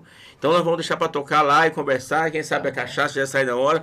Agradecer mais uma vez aí o Luiz Carlos, a Daniele, o André pelo bate-papo. Estou muito honrado mesmo. E os afetos são isso, né? A gente já sai daqui já encantado já com todos vocês. Então, um abraço para quem acompanhou nas redes sociais. Muito obrigado. Para a produção, Então, galera da produção. Muito obrigado ao Carlos Franco, que trouxe aqui o livro A Memória do Querido Amigo Grande Otelo. E dizer que o Niemeyer o Teatro Municipal nosso, quem fez foi o Niemeyer, viu? Então, Niemeyer e Grande Otelo se encontram aqui na cultura, no teatro. Tá certo. Isso aí. Eu acho assim, entrega o governo do Brasil